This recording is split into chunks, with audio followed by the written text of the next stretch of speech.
Vamos estar lendo. Desculpa, irmãos, um bom dia para vocês, uma boa tarde, uma boa noite, não sei que horas que vocês vão estar vendo esse vídeo, né? Hoje é 25 de dezembro, né? Dia de Natal, né? Dia, né, que o mundo comemora o nascimento de Jesus, mas a gente sabe, a Bíblia não fala exatamente o dia do nascimento do Senhor, mas a gente sabe que com certeza não é dezembro, né? Alguns historiadores falam que ele nasceu entre setembro e outubro, né? Com certeza não foi dezembro, mas né, o mundo acaba comemorando e a gente também, né? Porque é uma época que se reúne família, né? É uma época que você está mais próxima da família, né? Uma boa oportunidade de falar de Jesus e mostrar para aqueles que ainda não são evangélicos quem é Jesus na sua vida, amém? Hoje nós vamos estar lendo aqui em Mateus, João. É João 1, né? Vamos lá? O Verbo encarnado, é o título da minha Bíblia. No princípio era o Verbo, e o Verbo estava com Deus, e o Verbo era Deus. Ele estava no princípio com Deus, todas as coisas foram feitas por ele, e sem ele nada do que foi feito se fez. Nele estava a vida, e a vida era a luz dos homens. E a luz resplandece nas trevas, e as trevas não prevaleceram contra ela. Houve um homem enviado de Deus, cujo nome era João. Ele veio para testemunho, para que testificasse da luz, para que todos crescem por ele. Não era a luz, mas para que testificasse da luz. Ali estava a luz verdadeira que ilumina todo homem que vem ao mundo. Estava no mundo e o mundo foi feito por ele, e o mundo não o conheceu. Veio para o que era seu, e os seus não o receberam. Mas a todos quanto o receberam, deles o poder de serem feitos filhos de Deus, aos que crerem no seu nome, as quais não nasceram do sangue, nem da vontade da carne, nem da vontade do homem, mas de Deus. E o Verbo se fez carne e habitou entre nós, e vimos sua glória, como a glória do unigênito do Pai, cheio de graça e de verdade. João testificou dele e clamou, dizendo: Este era aquele de quem eu dizia: O que vem após mim e antes de mim, porque foi primeiro do que eu. E todos nós recebemos também da sua plenitude e graça por graça, porque a lei foi dada por Moisés, a graça e a verdade vieram por Jesus Cristo. Deus nunca foi visto por ninguém. O Filho unigênito que está no seio do Pai, este o revelou. Este é o testemunho de João, quando os judeus mandaram de Jerusalém sacerdotes e levitas para que lhe perguntassem: Quem és tu? E confessou e não negou. Confessou: Eu não sou o Cristo. E perguntaram-lhe: Então que? És tu Elias? E disse: Não sou. És tu profeta? E respondeu: Não. Disseram-lhes, pois: Quem és? Para que demos resposta àquele que nos enviaram, que dizem de ti mesmo? Disse-lhe: Eu sou a voz que clama no deserto. Endireitai o caminho do Senhor, como disse o profeta Isaías. E os que tinham sido enviados eram dos fariseus. Então perguntaram-lhe e disse-lhes: Por que batizas, pois, se tu não és o Cristo, nem Elias, nem o profeta? João respondeu-lhes dizendo: Eu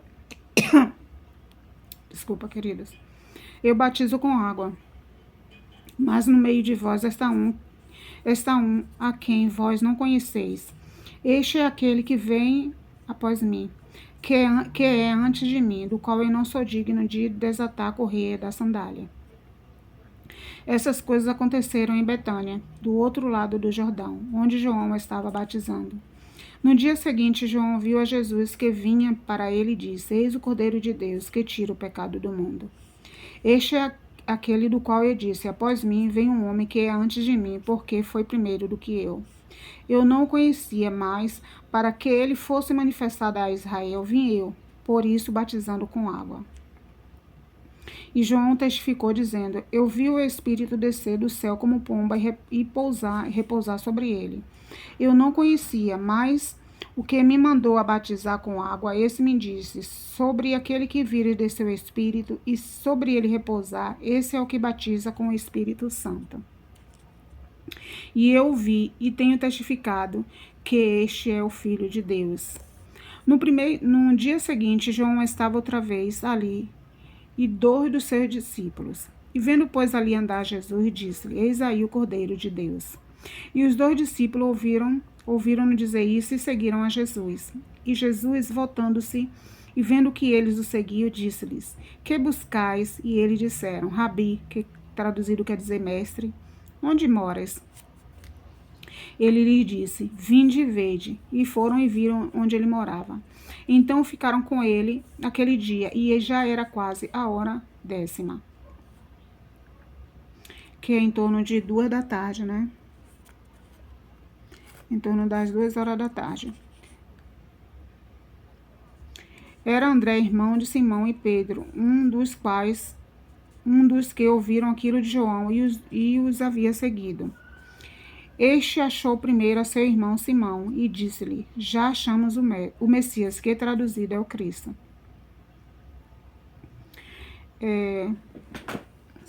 Só um momentinho aqui, queridos.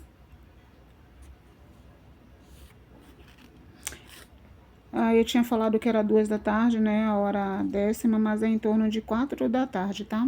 4 horas da tarde. E aqui no 42, vamos continuar lá? E levou a Jesus, e olhando Jesus para ele, disse: Tu és Simão, filho de Jonas, tu serás chamado Cefas, que quer dizer Pedro. No dia seguinte que Jesus ia a Galileia, e achou Felipe, e disse-lhe: Segue-me. E Felipe era de Betsaida, cidade de André e de Pedro. Felipe achou Natanael e disse-lhe: Havemos achado aquele de quem Moisés escreveu na lei e os profetas, Jesus de Nazaré, filho de José. Disse-lhe Natanael: Pode vir alguma coisa boa de Nazaré? Disse-lhe Felipe: Vem ver.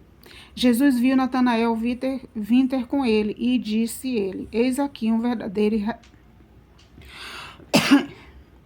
israelita, e que não há dolo. E disse-lhe Natanael: De onde me conheces tu? Jesus respondeu e disse-lhe: Antes que Felipe te chamasse, eu te vi eu, estando debaixo da figueira. Eu quero fazer uma pequena parada aqui, irmãos, para falar sobre, né, essa parte aqui do Natanael, né? Por que ele ficou tão impressionado? Segundo os historiadores, naquela época, os judeus eles tinham uma mania, um costume de ir para perto da figueira e se cobria, né? Se cobria e ali ia clamar por Deus, porque no caso de Natanael ele queria muito conhecer, né, quem era Jesus, este Messias tão prometido, né? E segundo os historiadores ele estava ali debaixo daquela cobertura perto de uma figueira, como era costume, ele estava coberto, e ele começou a clamar, né? Porque ele queria conhecer esse Messias, né? Ele queria entender, né? E aí o que impressiona ele é que quando Jesus vê ele e fala assim: Eu te vi debaixo da figueira, né? Ele fica impressionado por isso, porque ninguém sabia quem era quem, né? E ele estava naquele momento ali, ele se achava que estava sozinho, né? Embaixo daquela cobertura ali, escondido, orando, clamando. E Jesus reconheceu que Deus é Deus, sabe de todas as coisas, e viu ele ali. E Jesus falou: Antes que tu me viste a mim, eu te vi debaixo da figueira, né? Ou seja, eu te vi e eu vi que você estava buscando, né? E aqui estou eu em resposta àquilo que você estava clamando, entendeu? Por isso ele ficou tão impressionado, né? Natanael respondeu e disse-lhe: Rabi, tu és o filho de Deus, tu és o rei de Israel. Jesus respondeu-lhe e disse-lhe: Porque te disse, vi-te debaixo da figueira, creis? Coisas maiores do que essas verás. E disse-lhe: na verdade, te digo que daqui em diante vereis os céus abertos e os anjos de Deus subindo e descendo sobre o Filho do Homem. Né? Vocês devem estar se perguntando por que eu li todo esse versículo, todo o primeiro versículo, né? Queridos, infelizmente, a maioria de nós, né, não temos a costume de estar lendo a Bíblia. A Bíblia, ela é boca de Deus, ela falando aos nossos corações. Por isso que eu li todo e quero estar sempre lendo, assim, outros versículos inteiros, assim, para que vocês ouçam, né? Ouçam indo trabalhar no transporte. A importância de estar ouvindo a palavra, porque é através da palavra que a gente entende, é através da palavra que a gente ouve a resposta de Deus, ouve Deus falando, a gente não fica procurando atrás de outras coisas para Deus responder, que Deus já responde e fala pela palavra dele. Então, assim, eu quero falar para vocês a importância de você estar lendo a palavra, ouvindo a palavra de Deus e repetindo e ouvindo e lendo, para que a verdade da palavra de Deus ela possa entrar em você, né? Como os judeus tinham e têm o costume até hoje. Nossa, desculpa aí, queridos. Eles têm o costume de usar entre a fronte, né? Eles têm todo o mandamento escrito assim dentro de, assim como assim, eu esqueci o nome agora. Que eles colocam entre essa região aqui, eles colam aqui, né? Acho que é Mutizá que chamam, né? Enfim. E que tem toda a lei do Senhor, né? Tem todo o Torá ali, né? E eles colocam assim entre os olhos aqui. E nas mãos, né? Que é pensamento, Deus tem que estar no nosso pensamento. E quando Deus ele está nos nossos pensamentos, vai gerar uma consequência, né? A gente vai fazer a vontade do Senhor através de trabalho, né? Por isso que tem que estar nas nossas mãos também, que gera trabalho. Deus está aqui, daqui, né? Vai gerar trabalho ou vida em outras vidas, né? Quando você está cumprindo a lei, que Deus, você começa a ler a palavra, Deus começa a se revelar a você, você não fica só para você, você entende que você tem que passar. Então, tá na mente, tá no coração, você exerce e passa para outro, né? Simboliza no trabalho, né? Tá passando para a vida do outro. Então, assim, queridos, a minha recomendação é que você ouça, né? Ouça a Bíblia falada, né? Leia a palavra, né? Porque, queridos, nós estamos vivendo assim, nós estamos no início das grandes dores, como fala em Mateus, né? Que Jesus falou do Sermão do Monte, de tudo que sobreviria sobre esta geração. E nós sabemos que nós somos essa geração do fim.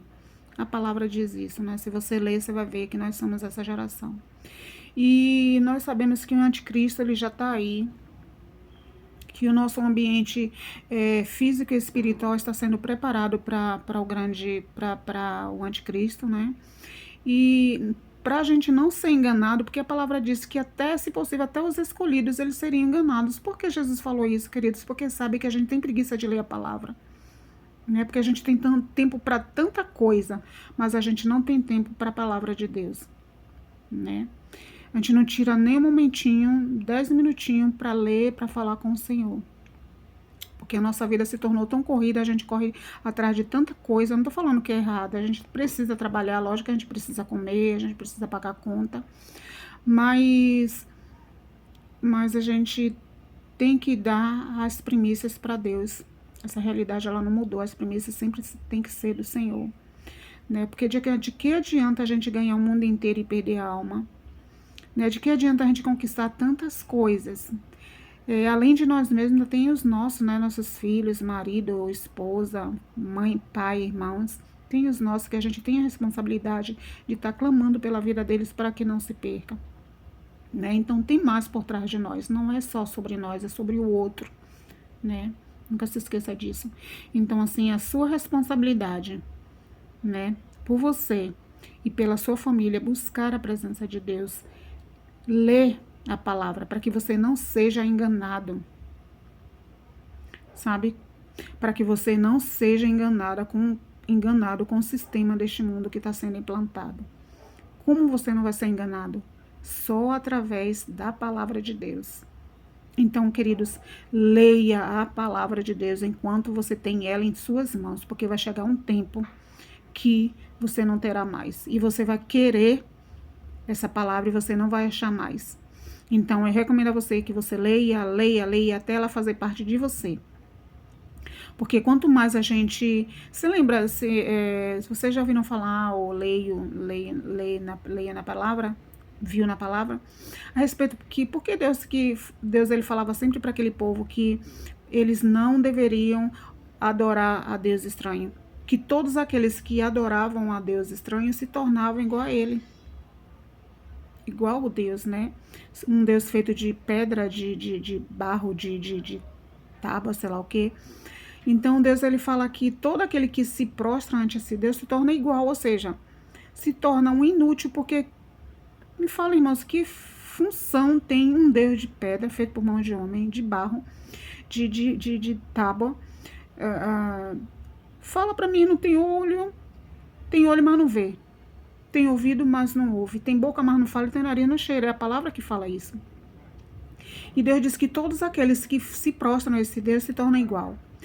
Então, Deus, quando ele diz assim, olhe para mim, ele está sendo um Deus sadomasoquista? Não, ele sabe, porque quando ele fala que quando você se prostra a um Deus desse, você se torna igual, então ele quer que a gente adore a ele só. Por quê?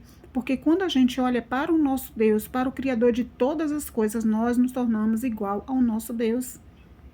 Eu tô falando em igualdade, gente, entenda, por favor, no sentido de parecido com Deus, não que a gente vá se igualar a Deus, não tem cabimento isso, né? O Deus é Deus, embora a Bíblia chame a gente de pequenos deuses, mas como pequenos deuses, como ser humano, porque nós somos filhos de Deus, nós morreremos. Deus, ele é soberano. Por quê? Porque aquele que adora a Deus é igual a ele, né? Um filho, se você é filho, você tem que parecer com o seu pai. Não é assim no nosso mundo físico? O seu filho, ele não parece com você? Tudo que aquilo que ele ouve e você fazer dentro de casa, ele copia. Se você grita, se você xinga, se você é rebelde, ele vai projetar tudo aquilo que ele vê. Por isso que Deus, ele fala isso para nós, porque a terra é tudo que que Deus projetou aqui nesse mundo, foi projetado lá no céu. Primeiro é do céu para vir para nós, né? Tudo que é bom, família, que Deus é família. Então ele criou primeiro a família. Então eu tô falando nesse sentido. Então o filho, ele parece com o pai, certo? Tanto no DNA, né? Como o jeito de ser, ele projeta. Então por isso que Deus fala, busque a mim. Porque ele sabe que no momento que você começa a buscar a Deus, você começa a ser parecido com Deus, ter as ideias, Deus começa a trazer as ideias dele para dentro de você. Tá bom? Assim, que vocês fiquem com essa meditação. Leia a palavra. Leia a palavra. Medite na palavra. Busque conhecer a Deus, mas você só vai conhecer a Deus através da sua palavra, porque é boca dele falando. Queira ser parecido com o Senhor, para que você possa ficar livre desse sistema, deste mundo. E para você ser livre verdadeiramente do sistema, você precisa conhecer a palavra de Deus, conhecer a Deus, conhecer o Deus que você diz servir. Amém? E só assim você não vai ter tanto medo das coisas.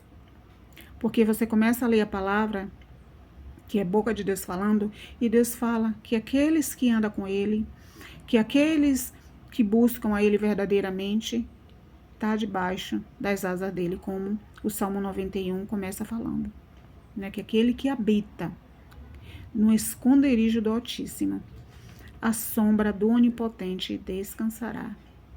E você dirá de Deus, Ele é o meu Senhor, o meu refúgio e fortaleza. Ele é o teu socorro em todos os momentos da tua vida, não só para você, mas para toda a tua família. Deus, ele guarda os seus, né? Deus, ele guarda os seus. Deus, ele só tem responsabilidade com aqueles que buscam a presença dele. Deus, ele não tem responsabilidade e obrigação com aqueles que estão longe dele, que fazem da sua vida, né? Seguem a sua vida de qualquer jeito. tá? Deus, ele tem compromisso com os seus. Tá bom, queridos? Fique com essa meditação. Que Deus abençoe a vida de vocês grandiosamente, poderosamente. Amém? Fiquem com Deus e até a próxima.